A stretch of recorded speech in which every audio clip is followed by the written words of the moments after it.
e-learning on Introduction to Computer Security and Incident Response Team. And this is the first time we are doing this course. And I'd like to thank all of you for spending your time to participate. And once again, apologize for the delay. Now, without further ado, let's get started.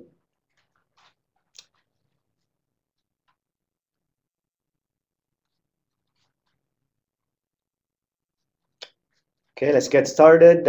So just a little bit of an introduction.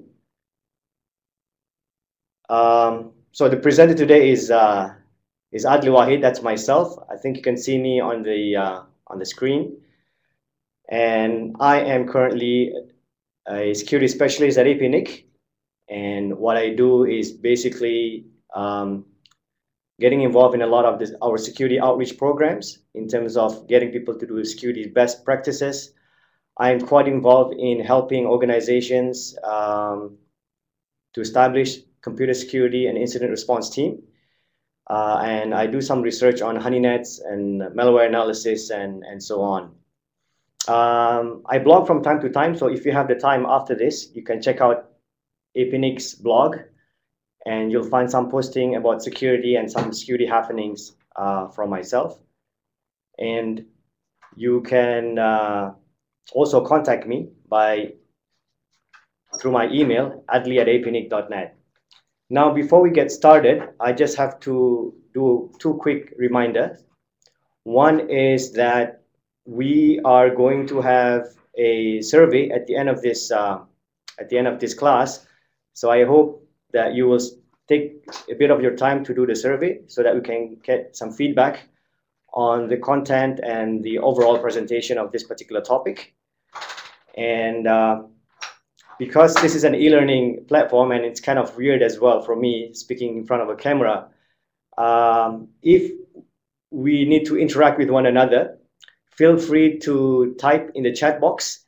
I'll be looking at the box from time to time to answer questions, as well as I will have also some questions for you in some of the slides. So I hope to get your feedback through the chat box, right? And I'm sure most of you are familiar with messaging tools or IRC, so that should not be an issue. So, okay, let's move on. So in the next maybe 45 minutes, I intend to cover the following topic. One is generally on cybersecurity, what people are doing in terms of making sure that their information assets are protected, and how incident handling or incident response fit into organization cybersecurity programs. I'll talk a little bit on security incidents, and I'm sure most of you are familiar with some types of security incidents already. Then we will move on to the function of incident response, and we will take a look at CSeries, Computer Security Incident Response Teams. Moving on, we will start to look at some components of CSeries. So looking at things like policies, SOPs, team structures, issues when it comes to doing collaboration and interaction with other teams or other organizations. And last but not least, I'll give you some pointers on how to learn more about CSeries or incident response in general. So it's 60 minutes, or this course is designed to fit in the 60 minutes time frames. Obviously, we cannot go really in depth. So I intend to cover a couple of topics that will hopefully get you started in your journey of establishing a cert or trying to understand how a cert work, or how a cert will work, or CSeries will work in your organization.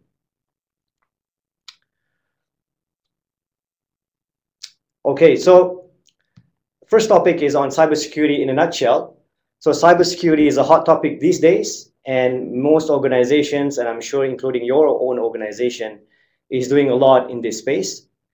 When it comes to cybersecurity, you see a lot of literatures out there that talks about when we do a cybersecurity program in our organization, what we are essentially doing is addressing the CIA And by CIA, we're not referring to the intelligence organization. It's basically addressing issues related to confidentiality of information, integrity of systems and information, and availability of services and information as well. So a lot of the security controls that we put in are to make sure that things that are supposed to be confidential remain confidential, as well as making sure that the transactions have integrity and the services that we offer to customers or users within our own organizations are always available. So when it comes to cybersecurity as well, right, cybersecurity programs in many organizations are part of the overall risk management exercise. So we do a lot of the cybersecurity work to reduce risk. And when we do that, when we do this risk management exercise, what we are really doing is, first of all, trying to identify the assets that are exposed to risk and look at what are the risks involved in those assets. So for example, if you have a server that is internet facing, one of the risks is that this server might get broken into or gets compromised if it's not configured properly. So we try to reduce the risk by looking at ways to make sure that you can secure the configuration, you test the servers before you put it up on the internet, and put in some control measures, maybe some authentication, two-factor authentication, and so on and so forth. When we do a risk management exercise, what we also do is actually try to think about what are the known risks and what are the potentially some unknown ones, right? And when we lay them out on a plate, then you can start to prioritize and strategize on how we are going to deal with this risk. So maybe we say that this risk is just so real and it's too hard to handle, then maybe we can get someone to do it for us or to handle it for us. Or these are the risks for this particular servers that we have, and we have made sure that we are addressing the risk by doing A, B, C, D, and E, right?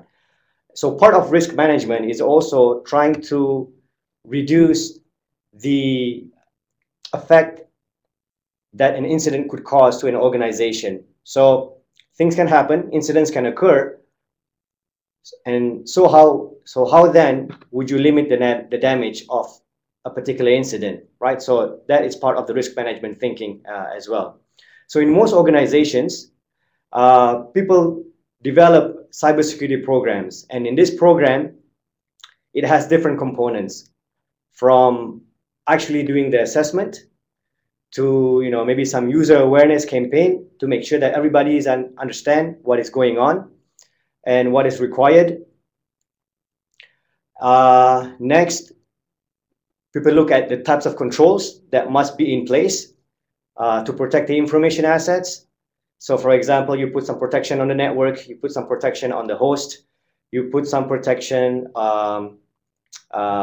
in the applications that you are developing, and so on and so forth, right? And part of the cybersecurity program, or part of a comprehensive cybersecurity program, is to also to think about how you will handle an incident if it occurs, right? So hopefully it doesn't happen, but just in case, and based on what is happening out there, we can see that there are so many incidents that happens on a day-to-day basis. We'll talk a bit more about that later on. Next, in a cybersecurity program, to deliver a comprehensive cybersecurity program, then you also look at the people, right? Having people with the right skills to manage your information assets or to handle your information assets, as well as you have processes, relevant processes and procedures in place so that people know exactly what to do, the roles and responsibilities, and so on. And last but not least, looking at the various types of technology that you can put in place to enforce your security policy. And there's a lot of automation that is going on out there in many organizations to make sure that they are detecting attacks or detecting security incidents. There are also technology for enforcing security controls. So these are all part of the thinking process when implementing a cybersecurity program. And many of the literature out there also talks about how cybersecurity is not just a one activity that you implement and you forget about. Cybersecurity is evolving because of the evolving technology that we all deal with on a day-to-day basis. And when you have a proper incident response program or incident response function in the organization, then what you will do is that if you experience something bad or something that affects the organization, you can always learn from it. And you learn from it and you apply some improvements on your controls, on your practices, on your policies and procedures, right? So being able to review your approach to handling security incidents is always a good thing because it makes the organization better in the long run. Now let's go to the main subject of this presentation. So what is a CSeries, right? So what is a Computer Security Incident Response Team? So before we go into the definition of what, or describe what a CSeries is, we will talk a bit about security incident, right? So this is a definition that I obtained from NIST. So if you look up NIST, then you'll find this organization that looks into standards based in the US, and they produce a lot of guidelines, very, very useful guidelines and documentation on how to establish security. And one of it is a document or a guide on incident handling. So I just take the definition of security incident and share it with you now. So a computer security incident is a violation of or imminent threat of violation of computer security policies, acceptable use policies, or standard security practices. I know that's a bit of a mouthful, but basically let's look at some example. So the following are an example of a cybersecurity incident. So an attacker commands a botnet, which is basically a network of infected computers, to send high volumes of traffic or requests to a web server, causing it to crash. So I think many of you realize that this is also called denial of service attack. Another type of incident, security incidents, and this is affecting a user. So the first one is a server, a production server. Second one is an example of a security incident affecting a user, where the users are tricked into opening a quality report in an email, right? That is actually a malware. So an email has an attachment. Somehow it bypasses your email controls, your spam controls. It gets to a user. User did not think twice. It looks so real. He or she clicks on it. And when that happens, the computer is affected or infected by a malware. And now the computer has start to establish connection to an external host, right? And maybe start to send data to an external host. The third example, an attacker obtains sensitive data and threatens that the details will be released publicly if the organization does not pay a designated sum of money. So this is an example of an extortion. So somehow, maybe through a compromised system, the attacker managed to have access to some internal systems. And now with this information, this attacker is threatening the organization that, if you don't pay me money, I am going to publish this and put this online on Wiki, on some portal on the internet, right? So this is a threat to the organization, right? So this is also a security incident because now you suddenly realize that, hey, there's somebody in my network, and we have to plug in the holes so that they cannot inflict further damage to the organization. So how would you handle this thing? Okay, so I hope to get some interaction now from you. So let's look at the last couple of months. I'm not sure if you're following news on security or security incidents, but let's see if you can name for me some of the incident that has happened in the last couple of months. So I have some brief descriptions here, and let's see if you know any organizations out there or any specific attacks involving some of the things I will be describing in the next few minutes. So number one, perhaps we have heard of a lot of malware causing financial loss or loss of data, right?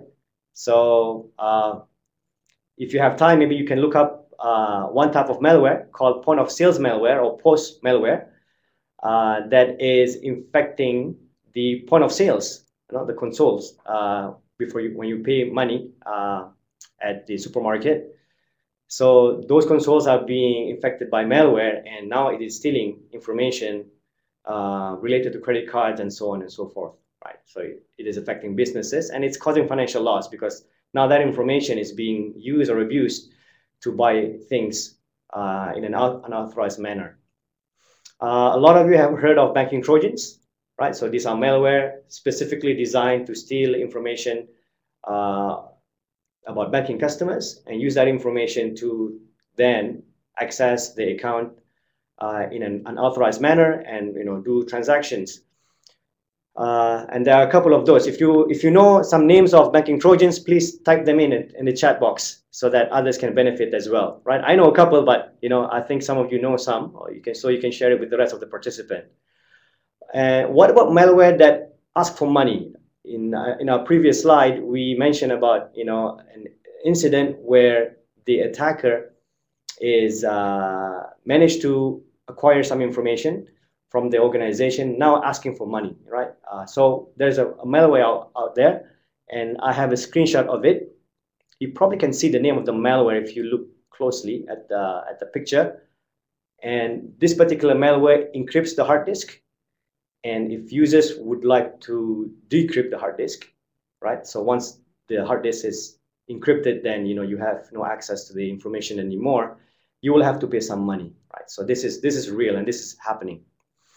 What about incidents involving big organizations? Have you seen any headlines recently about organizations that are huge and maybe known to everyone that has experienced data breaches, right? So information about customers or information about the organization is being leaked out, or information on their intellectual property is being stolen or shared by others. Yes, that's thank you, Andrew, for sharing that. That's one organization that we heard in the last couple of days, in fact, right? If you read or you follow many of the antivirus companies' blog, many of them tend to share analysis or case studies on targeted attacks. Then you may find out specific malware families who are targeting a particular user or people from a particular country or region and so on and so forth. And there have been a lot of those in recent days as well, right? And so the first three examples that I give you are very specific attacks on organization or malware causing different types of problems, right? And therefore you can see already that you need some strategy in how to address these things if they happen to you or to your organization. But the next example or the next item that I have, or next bullet I have on my slide, are not necessarily attacks, but they are vulnerabilities that are big enough that could lead to potential system compromise or potentially lead to system compromise in a big way, right? And there are a couple of those recently as well. So these are vulnerabilities on software that is widely being used, right? And many of the security response teams were busy lately handling some of these major vulnerabilities. If you know some of them, please put in the chat box, right? So there are a couple in the last few months. And I think the trend this year is to name the vulnerability with some very interesting names, right? So, so you have some major ones. And last but not least, what about security incidents that happen on a daily basis? I think there are so plenty of these examples. So for example, web defacement. So if you go to websites like zoneh.org, you can see, sites after sites, day after day, list of websites and web servers being compromised, and they are being shared in an open way, right? Spam, this is a problem that is not going away. Email servers of many organizations are not being configured correctly and allow attackers to use them to relay emails and send lots and lots of spams containing malware, containing advertisement, and so on and so forth. Right. So we get a lot of those that happens on a day-to-day basis as well. Now, if you have the time, right, I'd like you to check out this link that I'm providing. It's from a company called Verizon, and this is their annual data breach report. And you can see, how prevalent the situation is, especially when it comes to, systems compromise that is resulting leak of information or breach of information, right? And information is very strategic to many organizations. Once you lose it, you don't have it anymore. You can't get it back, right? So how would you, respond in such a situation? So it's always useful to learn from some of these incidents. Now, my last slide on security incidents is when you think about security incidents, and this is before we get into the description of a security response team, right, is to look at what are the different types of. In many cases, people like to look at security incidents by classifying them into the type of threats. So let's say it's malware, or it's spam, right, or it's web-related security issues, or it's network-based, denial of service attack, or network scanning, or hacking. Those are the, looking at from the threat types of thing. But sometimes I find it a lot easier to explain to people when you talk about the threats, to also talk about the impact. So maybe, you have some malware that is very, very harmless, malware that does just annoying stuff. Still, it's a threat. It could potentially cause a security incident, but, the impact is not that big. But then again, you have, a different type of malware that has a huge impact to the organization in terms of, financial loss or image of the organization, or disclosure of information, right? And sometimes we see that it is not just one threat that is causing that incident, but a combination of threats. So for example, and we will see this later on in our short exercise, that, a spam can lead to malware infection that can cause disclosure of information, confidential information, right? Or a spam can bring malware inside the organization, and this will cause, systems to be unavailable to the users and basically affect the operation of the organization. So it's always good when discussing things internally about the types of incident to go beyond just describing, what are the threats, to also the impact, because this would probably help your cause in trying to get the organization to help fund or give resources to build, or establish incident response capability. Now, when we talk about security incidents, it is also useful to think about,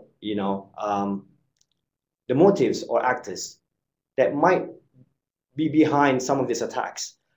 So when you do that, what you are also doing is trying to understand how far will the attacker go in targeting you or inflicting, the incident upon you. So when you talk about motives, it could be, financial, it could be because of sabotage, right?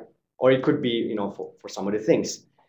And when it comes to actors as well, if you think about it, on who could be behind some of the attacks, and this will make you understand, number one, on the type of information that the attacker might already have. So for example, if the actor is an insider, he or she knows a lot about the organization already, right? So it's very, very difficult to defend against a knowledgeable insider. But it also could be, an external actor who are probably well-funded and have the skills and knowledge to, launch a serious security attack on your organization, right?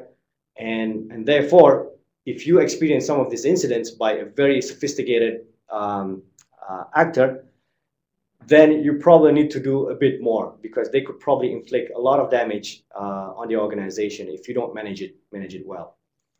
Okay, now moving along. So what is a CSERT? So a CSERT is a team that performs, coordinate, and support the response to security incidents. So we've talked about security incident a lot in the last couple of slides.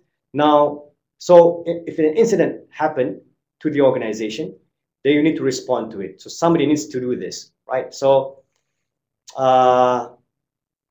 so a team or a CSERT is basically a group of people who will basically do the incident handling and do some coordination, right? Because as we will see later on, that sometimes it is not just technical activities that you need to do when it comes to responding to an incident, but also to coordinate internally with other departments.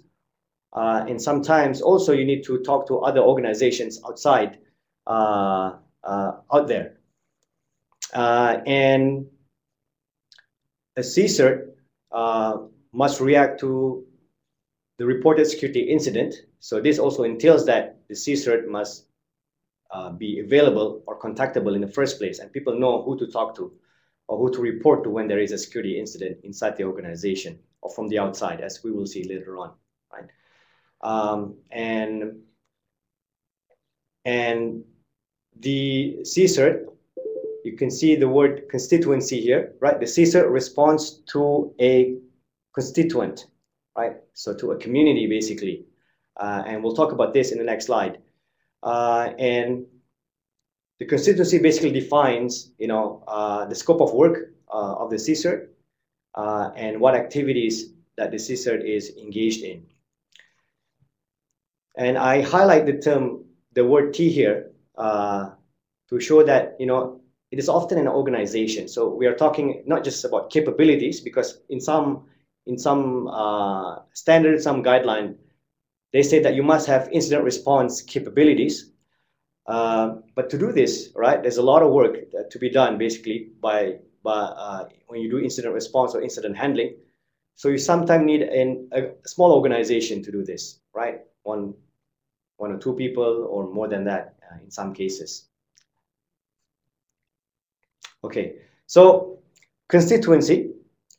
So this word popped up in the previous slide. And basically, when you start talking about CSERT, people start to ask, what are the different types of CSERTs out there? And the easiest way to explain, what are the different types of CSERTs out there is to be able to explain what constituent is the CSERT serving, right? When you understand your constituency or the constituency, then it helps to define the purpose and nature of the CSERT, what it does, the scope of work, who is the CSERT serving, so the nature of the constituent or nature of the community that it is serving. It also defines the type of security incident that the CSERT will be handling, right? And what could be the relationship with other CSERTs in the community, in the same organization, or in the same country, right? So defining the constituency is very critical. Now, this is not that complicated if you really think about it. So I give you some example of constituencies. So one type of constituent could be the organization that you are in right now, right? So you have a CSERT in your organization, and the constituent of this CSERT is the company or the organization. Right? Sometimes you find that a CSERT serve multiple organizations in a sector, right? Such as the financial sector. There are CSERTs out there that are defined based on critical infrastructure, right? So these tend to be national level type of organizations who says that any incidents related to the critical infrastructure, and this is how we define critical infrastructure. So any incident related to these types of organization, we will handle it, or report it to us. There are also CSERTs out there with national responsibility. So they will say that if you see any incident related to my country, right, .bd or .kr or .tw, right, then we are the body that is responsible for providing the relevant response to the incident, or we will provide proper response to the incident affecting our country or that is coming from our country. So you see that type of certs out there. There are also certs that are whose constituents are actually, they're not really people, but they are products. And these tend to be from the vendor side. So big companies like Microsoft or Cisco or Juniper, they have a product CSERT whose responsibility is to respond to security incidents involving their product, right?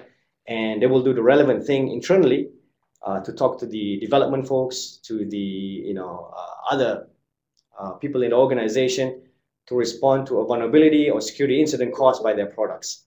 So it's fairly common as well. Then the last one is customer. So a customer could also be a constituent, especially these days. If you look at, there are lots of service providers that is providing access to social networking sites, to email, free email. So their constituent are their customers.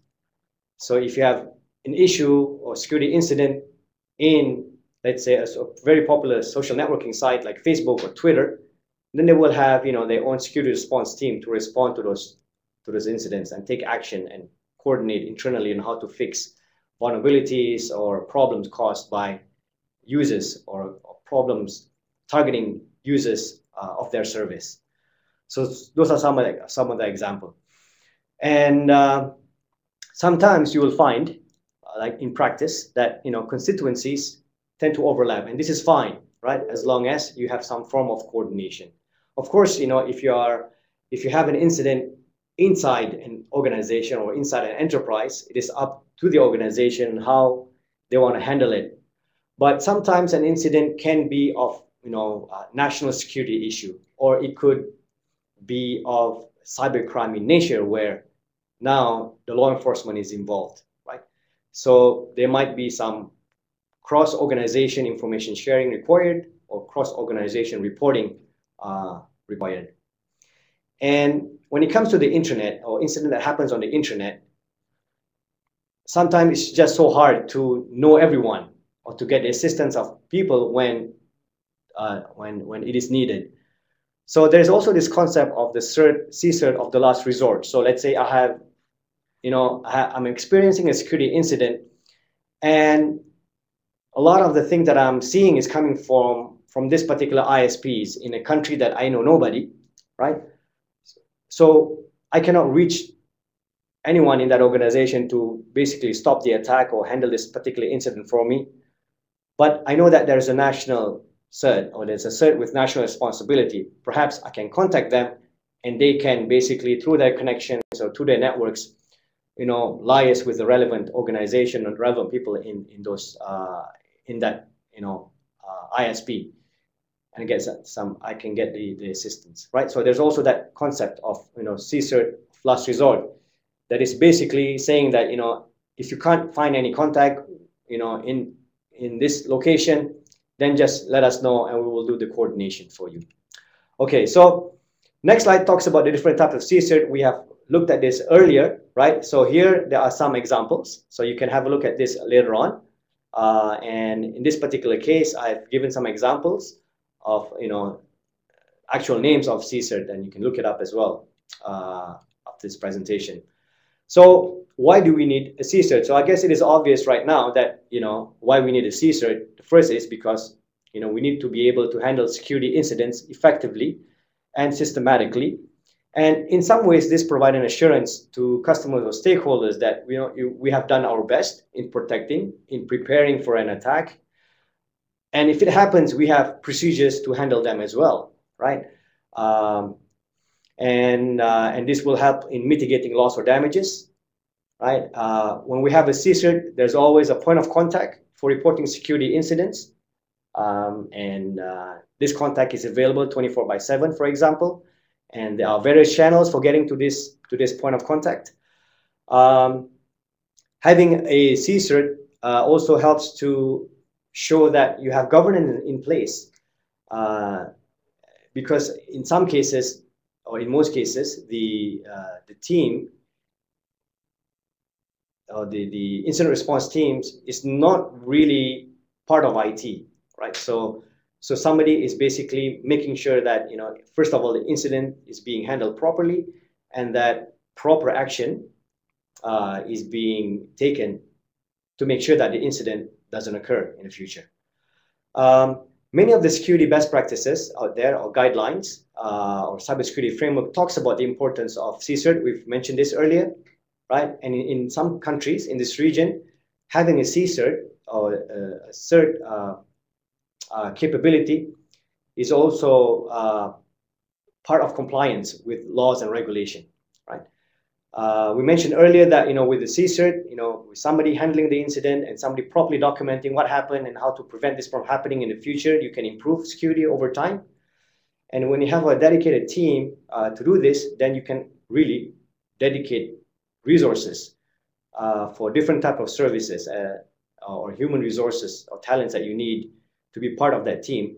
And you can work on specific policies and procedures, not just some high-level cybersecurity policy, but specific procedures on handling certain types of incidents should it occur to the organization. We'll see some examples in a short while.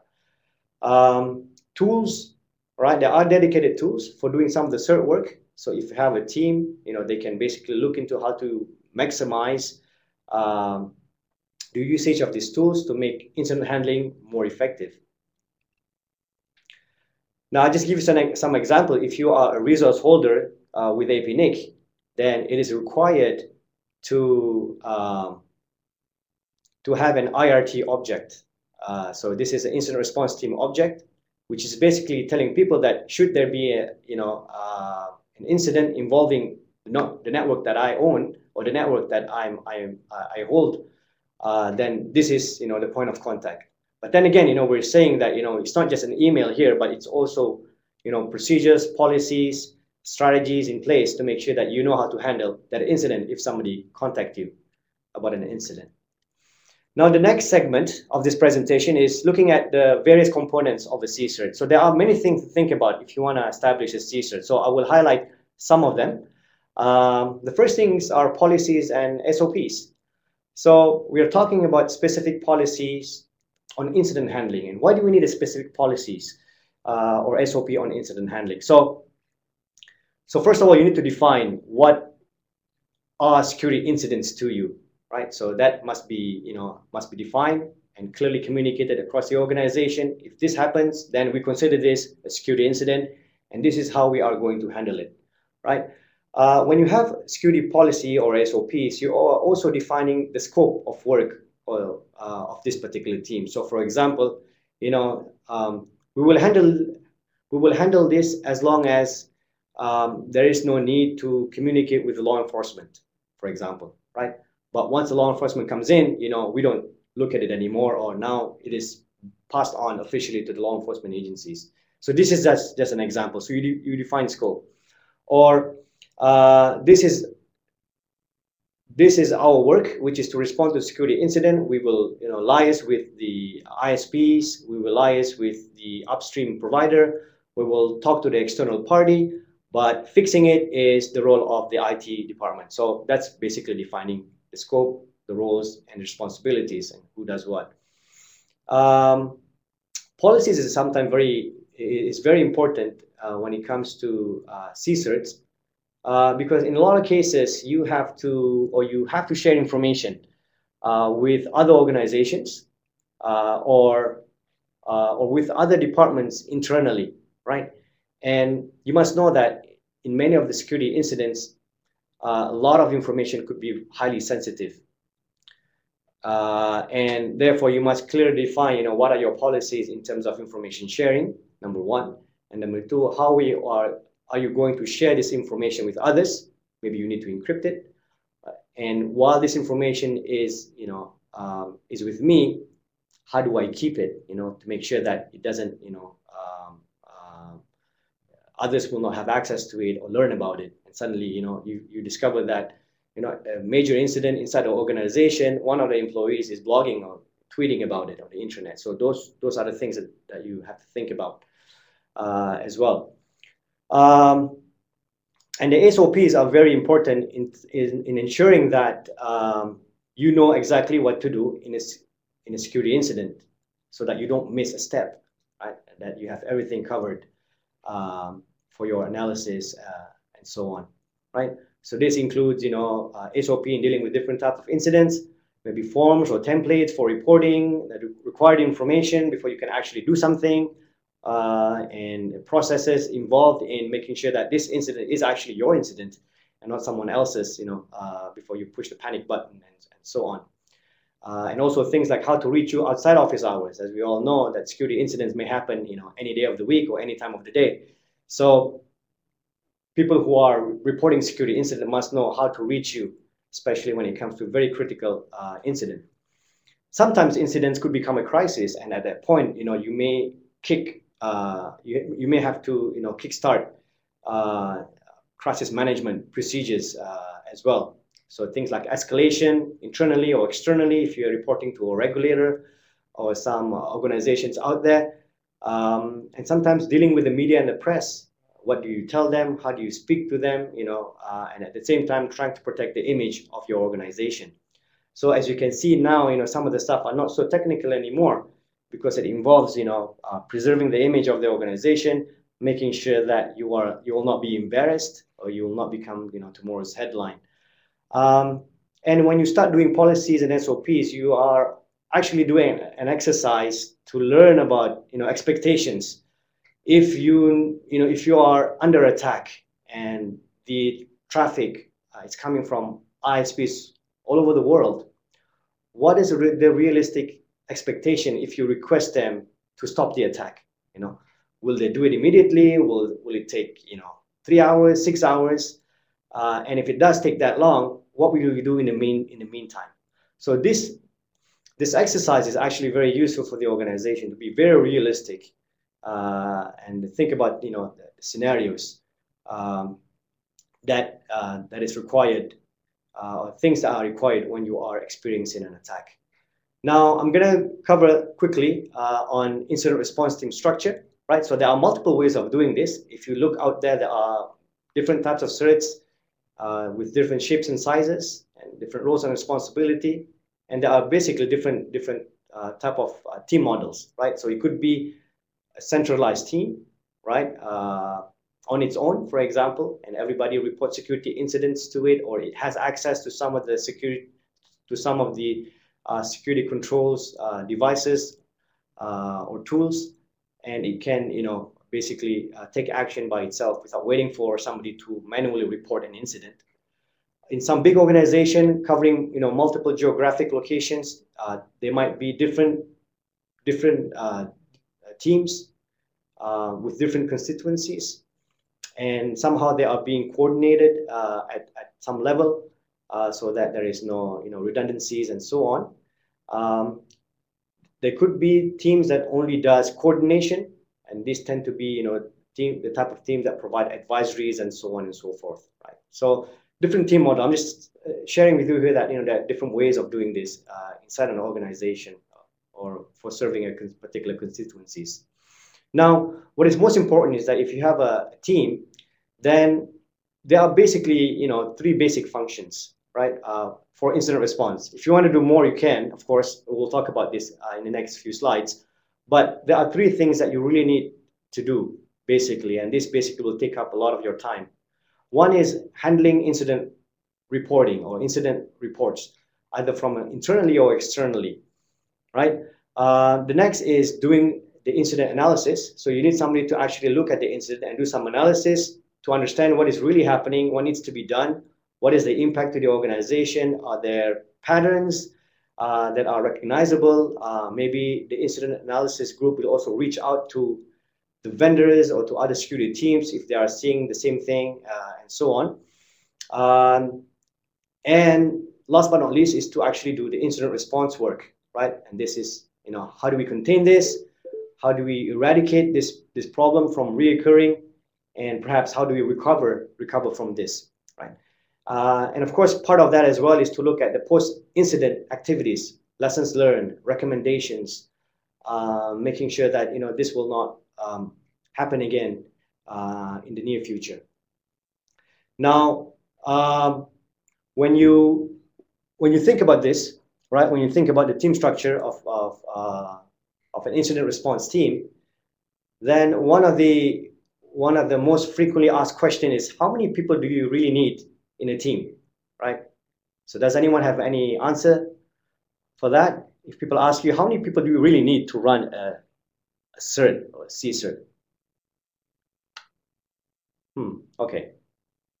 Well, I don't have an answer for you as well, right? But obviously, you need at least one person to do this. But for the type of work that needs to be done, you probably need more than one person. But I've known many teams out there, many security teams out there, be it at the national level or at the organizational level. When they start out very small, one or two, and then slowly they expand as they have more responsibilities and more things to do on their plate, or as the organization expands, right? And they add up more team members to do a lot of difficult things. But obviously, if you look at the function, you need basically somebody to handle the reports, right? Somebody to pay attention. And probably it's not practical to have just one person. If you have a very huge organization and it's operating 24/7, maybe a small organization, you can survive with one person, but not a big organization. Incident analysis, it depends how deep you want to go into this. Some people maybe outsource this part to another organization so they can get the report and apply their recommendations and so on.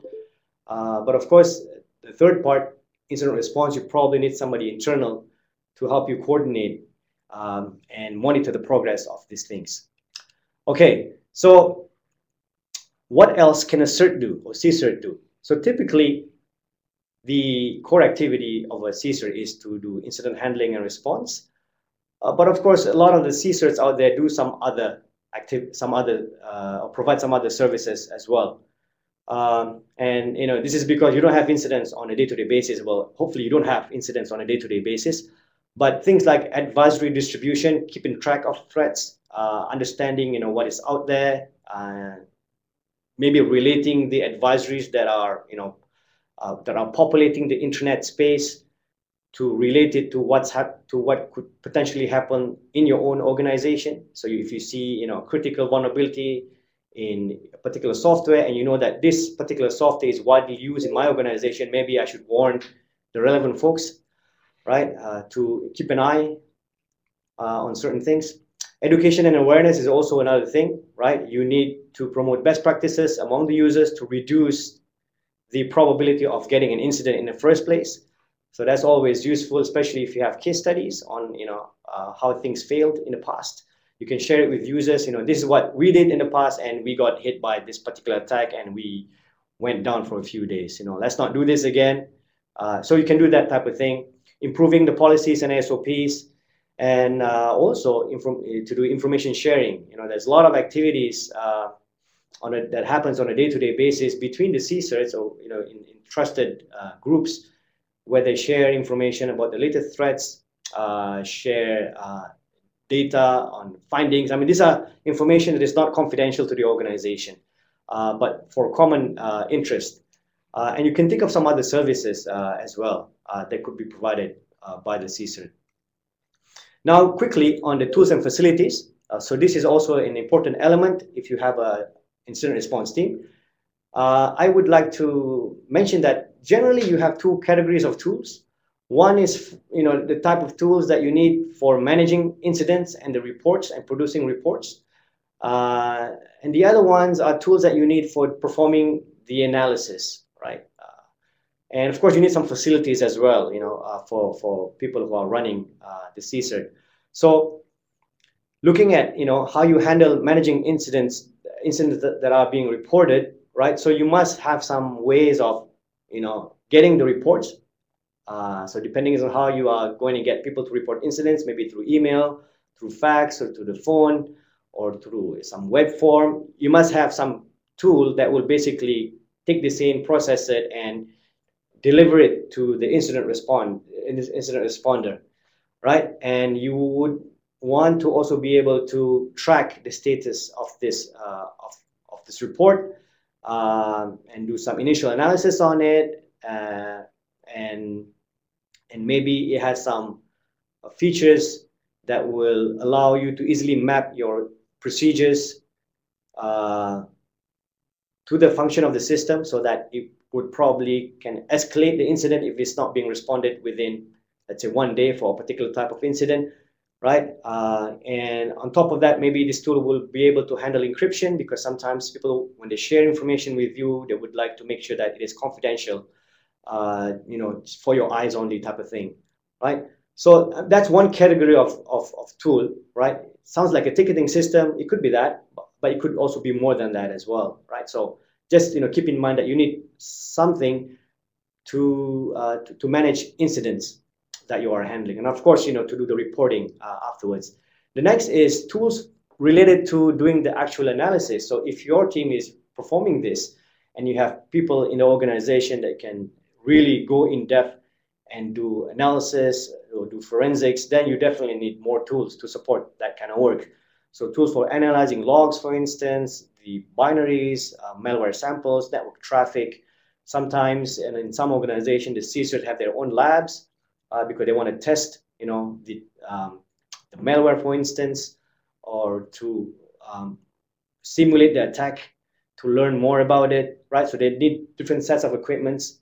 Sometimes, you have forensics tools as well to acquire the data, so that you don't actually work on the on the system. So depending on the nature of the scope of work, and how many people you have in an organization to do this type of work, then you probably need to invest some money in this particular domain, right? And of course, on top of that, you need facilities for the team, right? So one example is you may need a secure room where the CSERT folk is working from, because they may be handling some very confidential information, doing some investigation internally. So you don't want they be sitting in a public location where everybody can just pass by and see what they're working on, and so on and so forth. So this is just consideration, right? And I'd like to point you out to first.org. This is a huge you can say CSERT association, and to become a member of FIRST, you need to be vouched. People need to perform site visits. So what's useful on FIRST website is a checklist for people who are performing the site visit, and you can see sort of the expectation in terms of the tools, facilities required for CSERT team. So if you have time, have a look at it, so you can get some more ideas on the tools and facilities that are used by CSERTs out there. Now I'm going to talk quickly. I know we are a bit past our 1 hour time limit, but we started a bit late for those of you who joined late. So I'm going to take maybe 10 more minutes, and thank you for your patience. So I'm going to talk about cooperation. So earlier we talked about policies, how in the policy you have to consider things like having to share information with an external party, and sometimes you really have to do it, because otherwise you cannot simply complain that, hey, there is some malicious activities from your network, please do something about it. So the other side will basically now ask you, what are you seeing? Please share with us. And that the moment you share something, the other side will be able to sort of figure out what's really happening on your network, right? So there is that requirement. And sometimes organizations, especially maybe the management, do not understand this, because on a day-to-day basis, you don't talk to the competitor, you don't share information with the competitor. Now suddenly you want to share information about security incident, which could be highly sensitive, with another organization. But really, there is this requirement that you really have to think about, and must explain to others. So there is a need to cooperate, collaborate, and interact with external parties, and sometimes to disclose certain types of information, right? So I guess if you are managing an internal CSER or running this initiative, you need to provide some assurance that you will not be sharing information related to the bottom line of the company. But it's all about mitigating incidents, making sure that we minimize loss or damages, or making sure that these things will not happen again in the future, or this information we are sharing because we could probably find out who's behind this and later on get this person in court, charge him in court or something, right? So cooperation is generally required because, as I said earlier, you have to deal with parties across the globe. So you need to look at, disclosure policies, how information related to incidents will be handled. Normally, legal will be interested in finding out. There could be issues in terms of conflict of interest. Let's say you are investigating a security incident, which the source of the attack could be an insider, right? So you don't want everybody to know, and how do you then keep this information from everyone? So, how do you handle such a situation? And on a day-to-day basis, I mentioned, I think earlier, that groups of CSER do interact with one another. They share information about the latest threats. Sometimes you need to communicate with vendor teams as well, on a particular vulnerability of their product and how they are planning to address it. Law enforcement agencies, right, and of course the media, right? So being able to understand, that number one, you need to interact with people outside the organization. And number two, what type of information do we give these people, when we deal with them, is also another exercise that have to be done internally. So I mentioned about the security response community. So there are people out there that does this work on a day-to-day basis, and they tend to share information with one another. So the things that they share could be, vulnerability information. So stuff that you see on the internet, other people might have a more in-depth version of that story. So they will be able to share with you, what happened, what are we seeing, what else do we know about this particular attack. Indicators of compromise. Sometimes it's very useful to know or to find out if you've been compromised already, especially when it comes to threats that have been discovered only today, and people are saying that this has been ongoing for the last 1 year. So how do you know if you are affected by this or not without knowing what are the indicators of compromise? So the security response community, they share this information, of course, in a trusted platform, and of course, to get in, you must be trusted in the first place. Share of analysis, samples, traffic, malware, and so on and so forth. And this is for the benefit of the organization in the long run, because if you know how things work, on how to get information when you need them, it's very, very useful in dealing with an ongoing incident. Sometimes there are coordinated response. I don't have time to go deep into this, but if you look up the Configure or DNS Changer Working Group, you'll know what I'm talking about. And of course, if you are a CSER, don't wait for somebody to contact you when there is an incident, but feel free to reach out to the communities that are out there. So being in Asia Pacific, there is an organization called APNIC. This is an association of CSERs in this region. Most of them are national CSER, but there are also some enterprise level CSERs as well. They have activities, they have events, they have information sharing as well, and you can actually benefit from some of their activities. I also would like to mention another type of organization that are out there that are helping organizations to secure themselves. This one is called Shadow Server, and what they do is they share vulnerability information with organizations that they see or pick up in their honeypots or in their network or in their analysis. So have a look at that.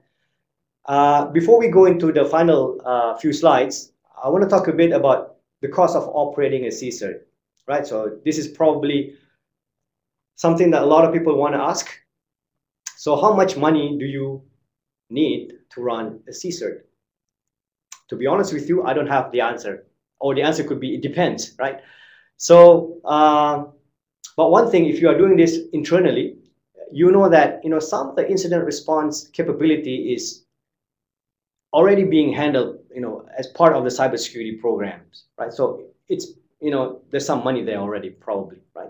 And it could be absorbed by the organization. But of course, if you want to hire an extra staff or dedicated personnel to do this, you may need to spend an extra bit of money. And if you want to start investing in the facilities, the tools and stuff like that, the cost will grow as your team size grows, your responsibility grows as well. So it depends on the size of the team, services provided, nature of the organization, an organization that operates 24/7, or or an organization that needs a CISO to function 24/7 obviously will need more money than an organization that only function 9 to 5, for instance. So other consideration, and this is coming from the best practice forum of CSeries. So this is a document that was produced at the recent IGF meeting, where a lot of certs got together and produced a best practice document. So I just want to highlight what is being mentioned in that document, right? So when it comes to cost, a lot of people are saying, getting the buy-in from management is very, very important for continuity, so that you don't have to beg for money when you need something, or when you have an incident.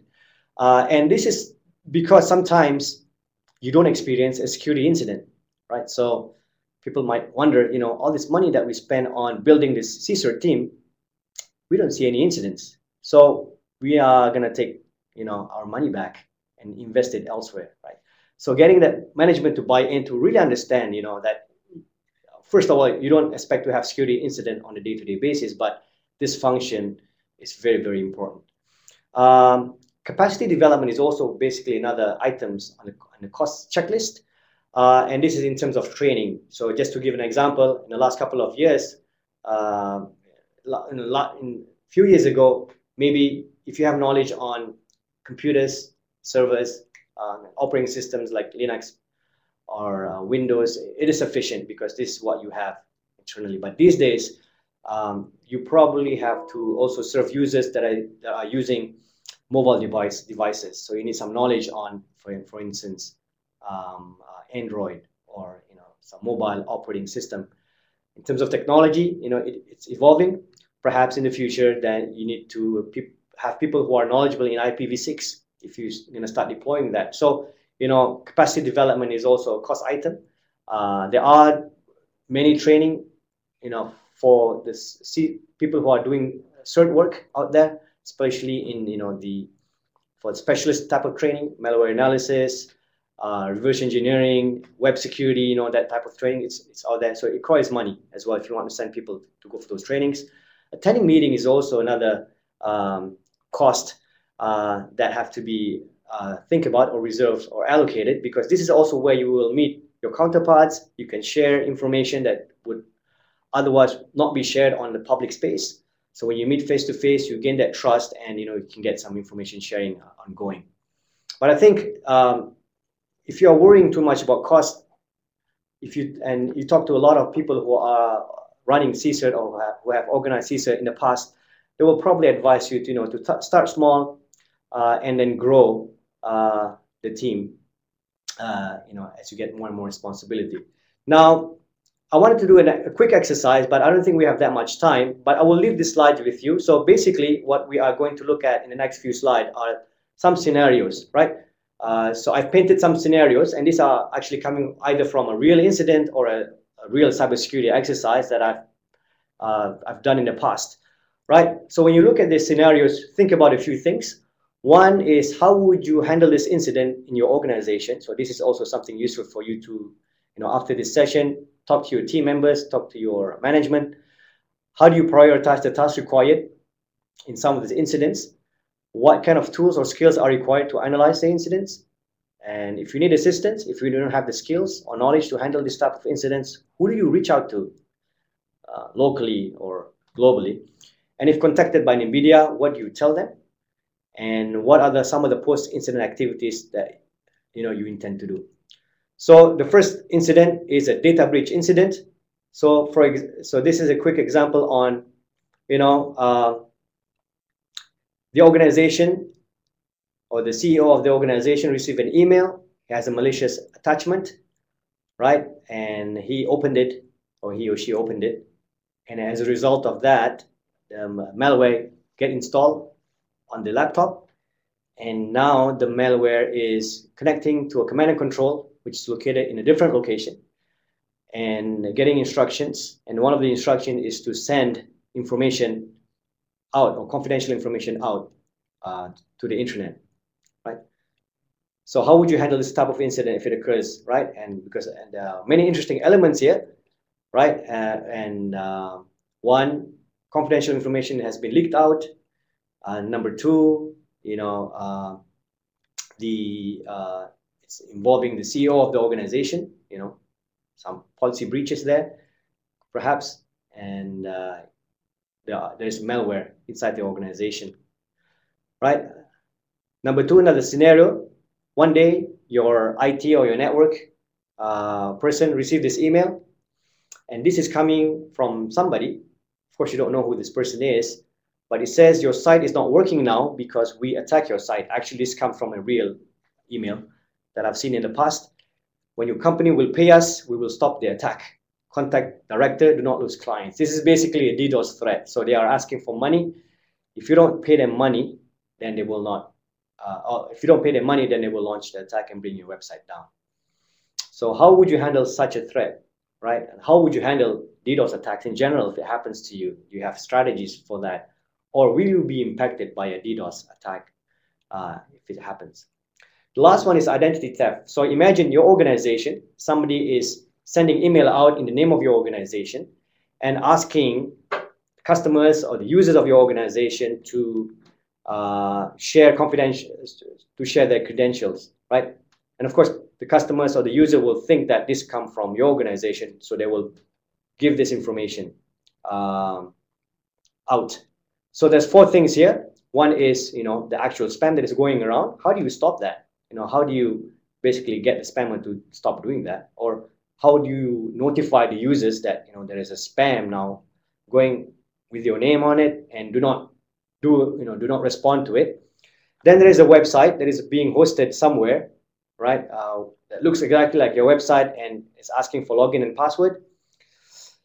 When you do the analysis, let's say you do some analysis on it, you find out that the credentials, username and password, is being sent to a Gmail account, right? And you also discover that some users have logged in with their actual username and password. So you see, there's a lot of things to do now. One is maybe to contact Gmail, maybe to stop this account.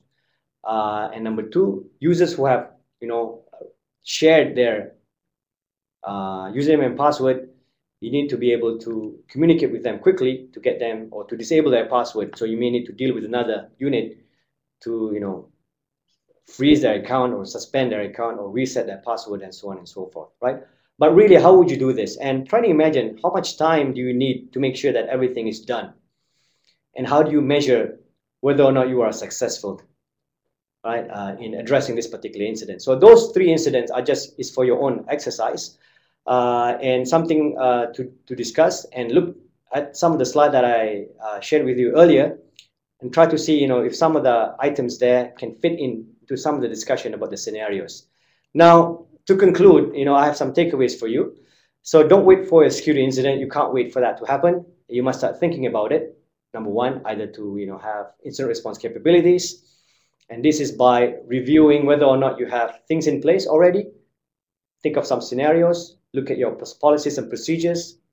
Who is your point of contact when we have a security incident, right? And how would you collaborate and cooperate with others? Are things in place for you to be able to do this quickly if you experience a security incident today? And how do you learn more, right?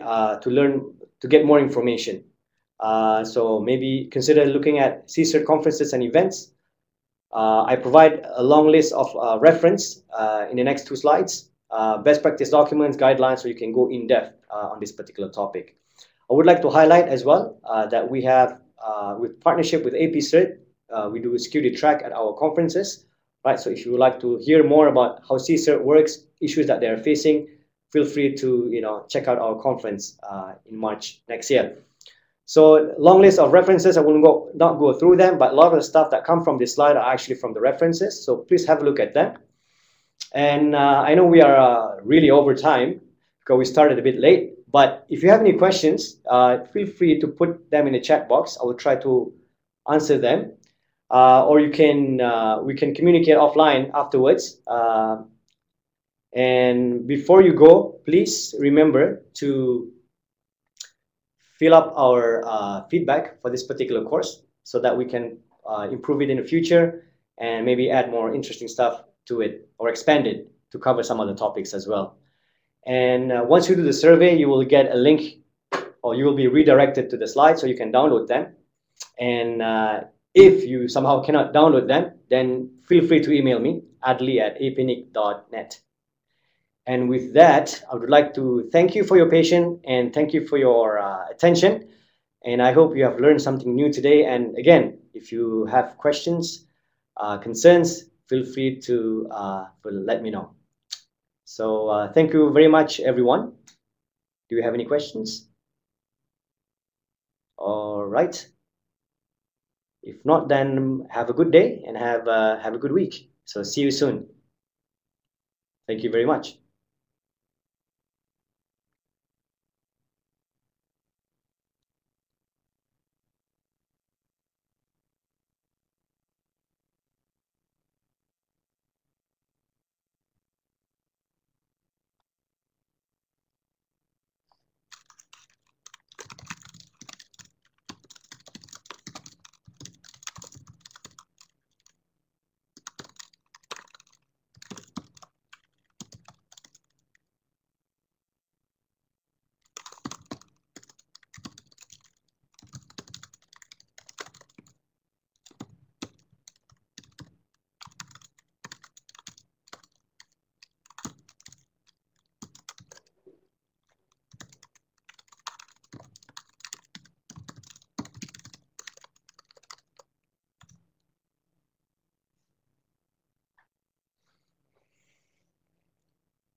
I'm good. You stop recording.